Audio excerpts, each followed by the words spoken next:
आप देख रहे हैं सत्यहिंदी.com। चलिए एक नजर डालते हैं अब तक की सुर्खियों पर। एनसीपी प्रमुख शरद पवार ने अचानक मंगलवार को पार्टी अध्यक्ष के पद से इस्तीफा देने का ऐलान कर महाराष्ट्र में चल रही सियासी हलचल को तेज कर दिया है। इसे लेकर उनकी पार्टी के कार्यकर्ताओं, नेताओं और समर्थकों ने दिन भर जगह जगह धरना दिया और उनसे इस्तीफा वापस लेने का आग्रह किया। जिसके बाद मंगलवार सुबह इस्तीफा देने वाले पवार ने पद छोड़ने के 6 घंटे बाद ही पुनर्विचार करने और अगले कुछ दिनों में अपने अंतिम निर्णय की घोषणा करने पर सहमति व्यक्त की। बता दें, जानकारी शरद पवार के भतीजे अजीत पवार ने दी। अजीत पवार ने मीडिया से बात करते दौरान कहा कि हम सभी नेताओं ने पार्टी प्रमुख से मुलाकात की है और उन्हें इस मुद्दे पर आश्वस्त किया है। हमारी बात को पवार साहब ने सुना और इस्तीफे पर फिर से विचार करने के लिए सहमत हो गए हैं। अजीत पवार ने कहा कि शरद पवार को अपना निर्णय लेने के लिए 2 से 3 दिन का समय दें।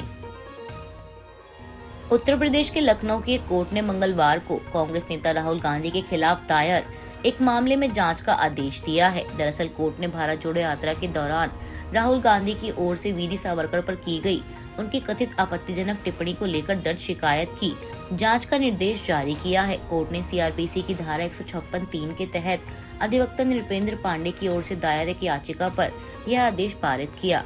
बता दें कि पांडे ने अपनी याचिका में आरोप लगाया है कि राहुल गांधी ने 17 नवंबर को समाज में नफरत फैलाने की मंशा से वीडी सावरकर को अंग्रेजों का नौकर बुलाया और कहा कि उन्होंने अंग्रेजों से पेंशन ली थी।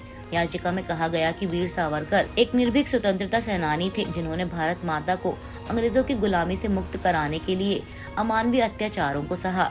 शिकायतकर्ता ने ये भी कहा कि राहुल के इस बयान से उन्हें मानसिक पीड़ा हुई है। वहीं अब मामले की अगली सुनवाई 2 जून को होगी। गौरतलब है कि राहुल गांधी ने भारत जोड़ो यात्रा के दौरान दावा किया था कि सावरकर ने अंग्रेजों की मदद की थी। उन्होंने अंग्रेजों को खत लिखकर कहा था कि मैं आपका नौकर रहना चाहता हूँ।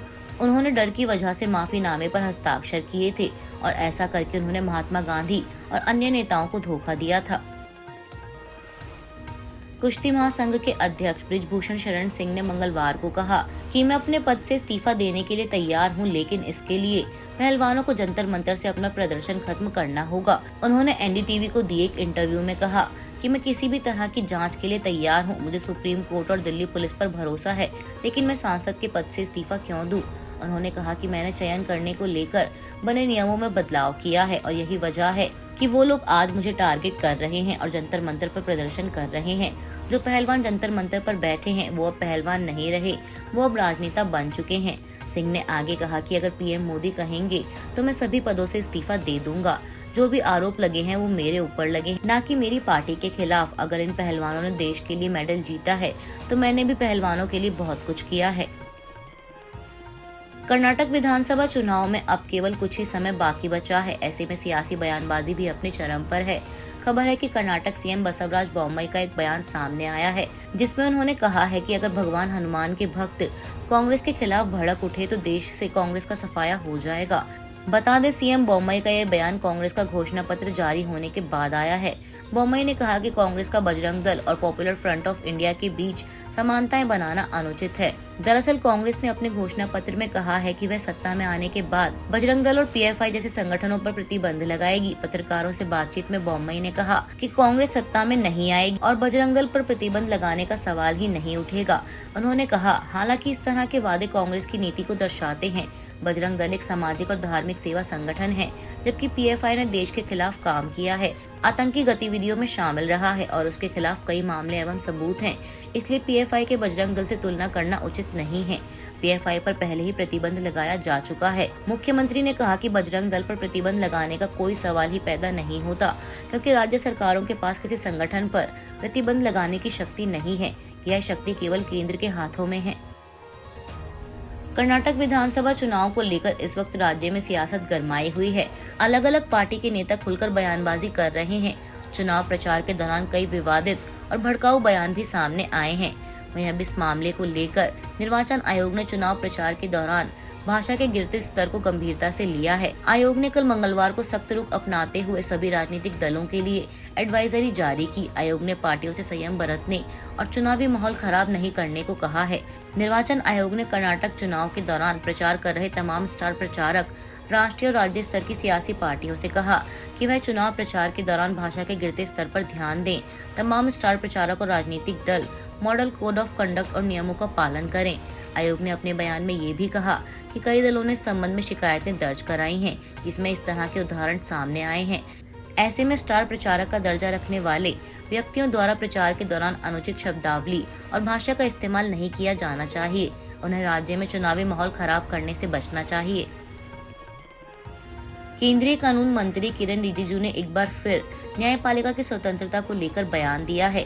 उन्होंने मंगलवार को कहा कि मोदी सरकार ने न्यायपालिका की स्वतंत्रता को कमजोर नहीं किया है। हर संस्थान को लक्ष्मण रेखा या संविधान की ओर से निर्धारित सीमा का सम्मान करना चाहिए। उन्होंने इस बात का भी खंडन किया कि सरकार न्यायपालिका पर दबाव बढ़ा रही है। उन्होंने कहा कि ये गलतफहमी है कि सरकार न्यायपालिका पर किसी तरह का दबाव बनाने की कोशिश कर रही है। हम न केवल न्यायपालिका की स्वतंत्रता को बनाए रख रहे हैं, बल्कि इसे मजबूत करने के लिए भी काम कर रहे हैं। मंत्री ने कहा कि उदारवादी होने का दावा करने वाले कुछ लोग जनता के बीच ये गलतफहमी फैला रहे हैं, लेकिन ये बिल्कुल भी सच नहीं है। कानून मंत्री से जब ये पूछा गया कि क्या सरकार न्यायपालिका के कामकाज में दखल दे रही है, इस पर उन्होंने कहा कि एक सवाल इसके उलट भी पूछा जा सकता है कि क्या न्यायपालिका सरकार के काम में दखल दे रही है।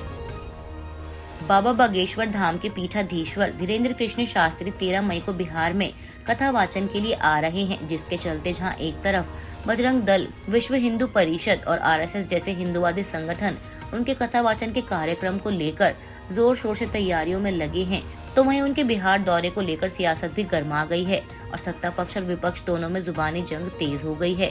धीरेन्द्र शास्त्री को लेकर बिहार के मंत्री तेज प्रताप यादव और केंद्रीय मंत्री गिरिराज सिंह के बीच पहले ही जुबानी जंग हो चुकी है और अब बिहार के शिक्षा मंत्री और आरजेडी नेता चंद्रशेखर ने भी बाबा बागेश्वर को बड़ी चेतावनी दी है।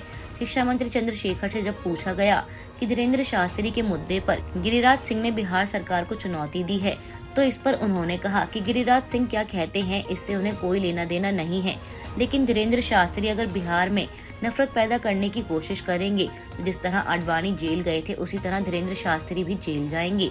शिक्षा मंत्री ने कहा कि अगर धीरेन्द्र शास्त्री कोई गंदा काम करने आएंगे तो बिहार इसकी इजाजत नहीं देगा।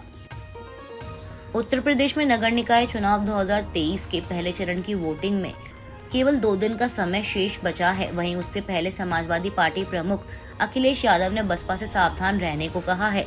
अखिलेश यादव ने बीजेपी और बसपा पर निशाना साधते हुए कहा कि बसपा अंदर ही अंदर बीजेपी से मिली हुई है। एक प्रेस कॉन्फ्रेंस में अखिलेश यादव ने कहा कि सपा बाबा साहेब भीमराव अंबेडकर और डॉक्टर लोहिया के विचारों और सिद्धांतों पर चलते हुए सभी लोगों को साथ लेकर चल रही है, लेकिन बीजेपी के लोग नफरत फैलाने, हिंदू मुस्लिम और समाज को लड़ाने की राजनीति कर रहे हैं।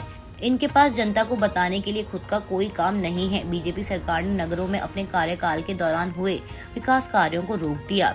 बीजेपी सरकार ने शहरों में जन सुविधाएं तक नहीं दी। स्मार्ट सिटी के नाम पर धोखा दिया है। उन्होंने कहा कि प्रदेश में कानून व्यवस्था ध्वस्त है।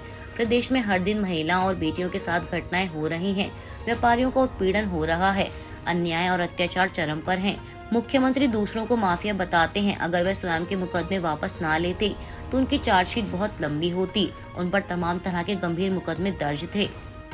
आईपीएल 2023 के मंगलवार को खेले गए मुकाबले में दिल्ली कैपिटल्स की टीम ने गुजरात टाइटंस को 5 रनों से हरा दिया। दिल्ली की टीम ने गुजरात टाइटंस को 131 रनों का लक्ष्य दिया था, जिसे वो पूरा नहीं कर सकी और उसे दिल्ली कैपिटल्स से हार का सामना करना पड़ा। अभी के लिए बस इतना ही। बाकी की खबरों के लिए बने रहिए सत्यहिंदी.com के साथ।